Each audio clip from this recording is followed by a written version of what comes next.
11:37, and I feel like I'm on country practice or something. Should go out there and do some vet stuff to animals. I don't know, pull baby sheep out of sheep. Hopefully not cows. That would be wrong. Why would baby sheep come out of cows? I don't know. There was a thing the other day, I haven't got it here, but about a dog giving birth to a kitten or a cat giving birth to a dog, or what on earth is going on?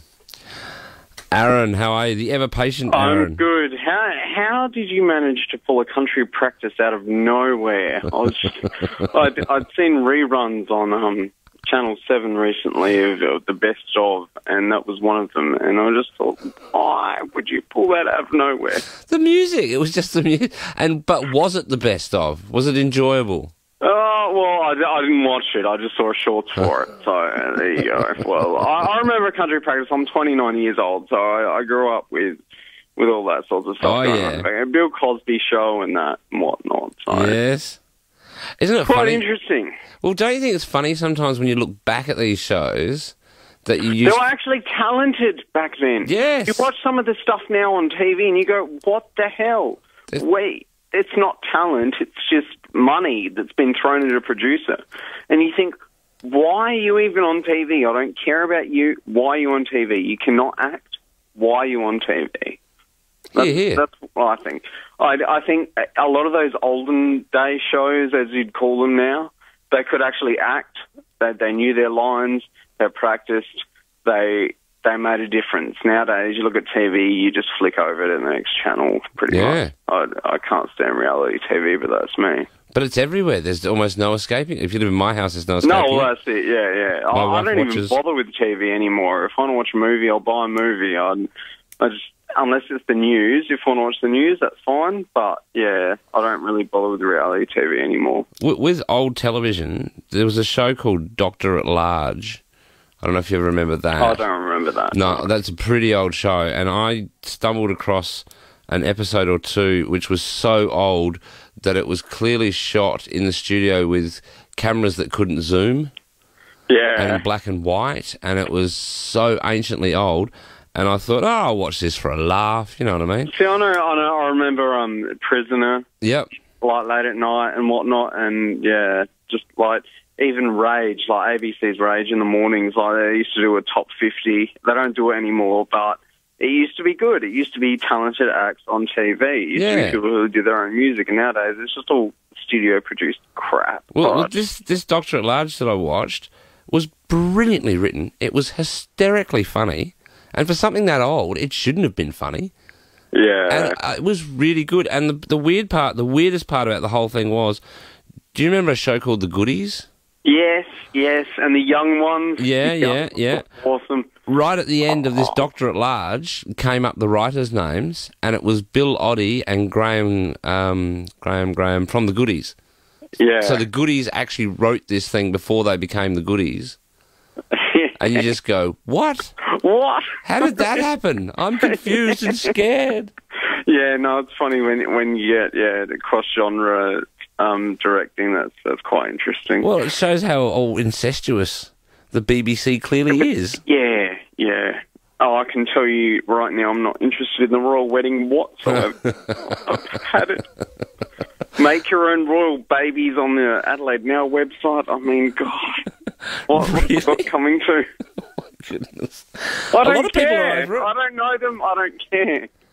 A lot of people. I don't care that Victoria Beckham's getting invited. I don't care that Elton John's going. I don't care that Julia Gillard gets a screen to watch the royal wedding on. I don't care. If Elton John's going, does that mean that Lady Gaga has to go and look after the baby? Well, quite possibly.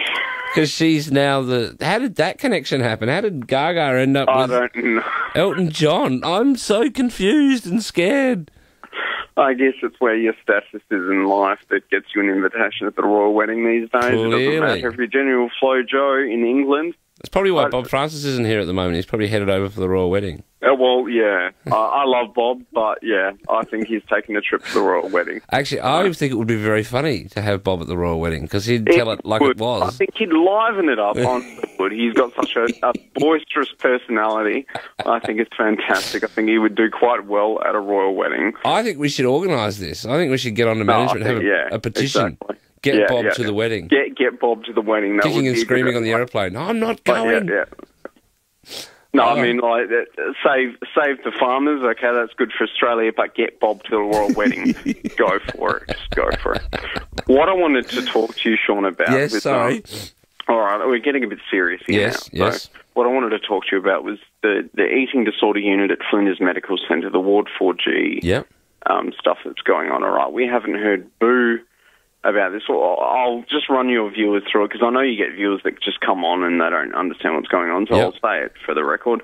The government wants to move an eating disorder unit at Flinders Medical Centre to Margaret Tobin, which is a general psychiatric unit at Flinders Medical Centre. Right. Now, the problem with this is that a lot of psychiatrists have gone, okay, eating disorders really need separate treatment. They have got both a mental health condition and a physical condition because a lot of eating disorder patients are malnourished. Mm-hmm. They need proper medical care. Let's move that to the Margaret Tobin Centre. And now there was this big stink about it in February. I organised a rally. It went a lot better than I expected. A lot of people turned up. We got a lot of coverage on the media, like Channel 7, 9 and 10 and ABC. We got a lot of coverage for it. And I was very surprised at how well that went. I got an email probably last week, I think, saying that a lot of senior psychiatrists were surprised at the amount of coverage we got for a mental health issue. So that was really good to know. Yes. But John Hill announced that there'd be this special review, this statewide review on eating disorders services in Australia. Mm-hmm. Now, what concerns me is that John Hill said that this review would be given, this report would be given in late March, mid-April, and we have not seen a thing. I've not heard a thing about this. And that's what bothers me. It's one of those things the government would like to forget. And now with this Labor MP child porn thing, I'm not going to name him. You're only an idiot if you cannot put two and two together. But anyway, this Labor MP child porn thing, I'm worried about that because it's just diverting attention away to more serious problems at hand. It's just, you've got the Adelaide Oval development going on. That honestly, if you can ignore health and public sector job cuts for a bloody football oval, there's something wrong with you, honestly. I honestly think there's something wrong with you. I'm not saying the Adelaide Oval should never be redeveloped, but I honestly think there's a problem when you're having public sector health job cuts going on. You get MP salary increases, which I've heard have just been reported quite recently. You got to ask yourself what's going on. Yeah, look, I totally agree. I don't understand why it would be so hard for the government to say... Mike Rann is acting all arrogant and pompous and going on about how he is the man and he has to tackle hard decisions. I mean, honestly, I haven't seen him tackle one hard decision at all. He makes decisions, he stands by them, he does not welcome community scrutinism or public consultation very well. He does not sit down with the public and go, okay, how can we work on this? He doesn't at all. He announces decisions and defends. This is why Mike Rann will fail in the next election if I hope to God he is not here in another few months. I think that, honestly, people have got to get their priorities right. Our health system and our public sector system are in crisis, and we're worried about a bloody oval, an Adelaide Oval.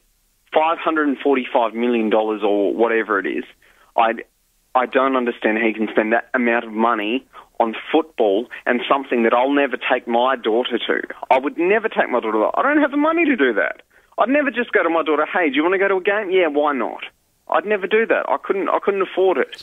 See, I don't understand why so much money is being blown on an oval when you've got other areas in general public life that are being sacrificed for this bloody oval. But I mean, on top of that, it's actually something that we don't actually need. I mean, there's nothing actually wrong with Amy. No, there's nothing wrong with Amy Stadium. That's what I don't get. They want to bulldoze it for God knows what. It'll probably be designated to private business, whatever, if maybe even if public housing. But, I mean, you look at the current state of public housing as it is at the moment, it's a joke. You've got families. I'm a single dad. I've got to move out of my student accommodation. Like, I'm only recently divorced. I've got a daughter. I've got to find another place to move because I've been living in student accommodation for so long. And where am I going to find that? Oh, and there's a lack of rental accommodation out there at the moment as well.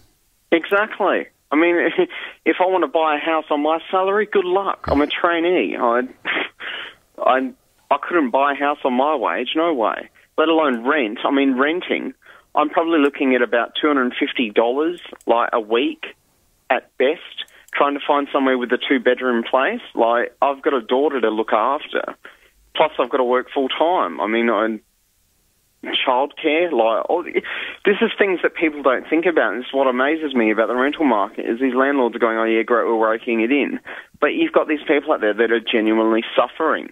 They cannot make it. But I mean, the other interesting thing, if you look at that from the people, the landlord perspective, it's actually getting to a point now where it's actually, because they've taken away a lot of the tax perks out of it, it's actually becoming unviable. I was talking to a guy today who has got 2 or 3 rental properties, and he was actually saying, I've had a gutful. He said, I'm spending all this money doing these places up, and I'm not really getting anywhere. And he said, and then because the only thing that actually kept me going was I would get I would get a number of tax perks at the end of the year. Yeah. And he said, it's not even worth it anymore. So he's going to pull out. So that's 3 rental properties that suddenly don't exist. Yeah. Because the government's decided they're going to try and save some money by making it harder for people. There is this bizarre thing going on with housing. They don't have that. This government does not. All right, we're going to leave it there. Just got to be careful there, Aaron, for various reasons, trust me. But, dude, I would more than happily have you back on the show again sometime. You're a very switched-on young man, and be interesting with that Hill thing. I will try desperately. I haven't had a lot of sleep, so I can't guarantee anything, but I will try very hard, make some inquiries about what's going on with the eating disorder thing, see if anyone at work has any ideas as to what's going on there or any ins and outs with that. So I will do my best for you, Aaron. Just got to watch myself with various things, my friend. So certainly don't take it personally by any stretch of the imagination. And I'd love to have you on the show again sometime. But got to cover my bottom. We all got to cover our bottoms. Tomorrow...